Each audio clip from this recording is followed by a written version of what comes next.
Assalamualaikum warahmatullahi wabarakatuh. Izin memperkenalkan diri, perkenalkan nama saya Melnovita, MPM 2121020071, kelas C, Prodi Hukum Tata Negara, semester 4. Baiklah, di sini saya akan sedikit menjelaskan materi tentang sifat dan karakteristik hukum Islam. Nah, di sini sifat dan karakteristik hukum Islam itu yang pertama ada sempurna. Sempurna yang artinya utuh, lengkap segalanya. Kesempurnaan hukum Islam atau disebut dengan syariat dapat dilihat dengan diturunkannya, kecuali hal-hal yang bersifat langgeng. Nas memuat prinsip hukum terperinci, konkret, dan teknis. Misalnya, masalah peribadatan, perkawinan, dan lain-lain. Lalu yang kedua ada elatis. Nah, keelatisan ini mencakup di segala bidang kehidupan manusia, baik dalam jasmani maupun rohani, baik mengenai hubungan manusia dengan Tuhannya, maupun hubungan interaksi sesama manusia. Juga tuntutan mengenai kehidupan manusia di dunia maupun di akhirat. Lalu yang ketiga ada dinamis.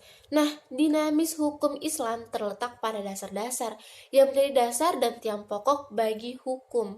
Dasar-dasar pokok itulah yang menjadi suatu sumbu kekuatan, kelemahan, ataupun kemudahan dan lain-lain.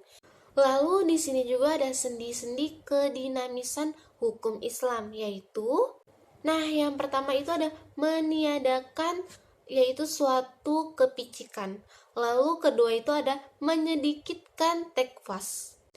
Syariat Islam yang bersifat sistematis ini yang artinya ia mencerminkan doktrinnya bertalian dengan berhubungan di antara satu dengan lainnya secara logis.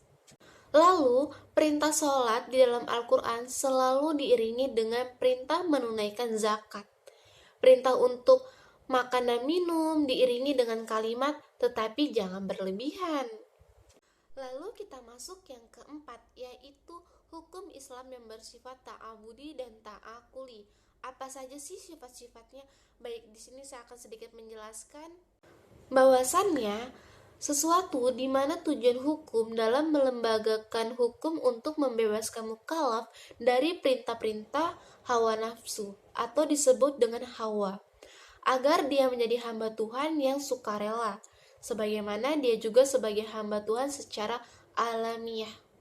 Nah, bersifat ta'abudi. Ta'abudi ini lebih jelasnya adalah suatu bentuk ibadah yang dimana bertujuan yang utama itu mendekati diri kepada Allah Subhanahu wa Ta'ala, yakni beriman kepadanya dan segala konsekuensinya berupa ibadah yang mengandung sifat ta'abudi murni. Lalu yang kedua ada bersifat ta'akuli. Nah, ta'akuli ini terbentuk dalam bidang muamalah. Ta'akuli ini bersifat duniawi yang dimana maknanya itu dapat dipahami oleh nalar ataupun rasional. Maka manusia dapat melakukannya dengan bantuan nalar dan pemikiran manusia itu sendiri.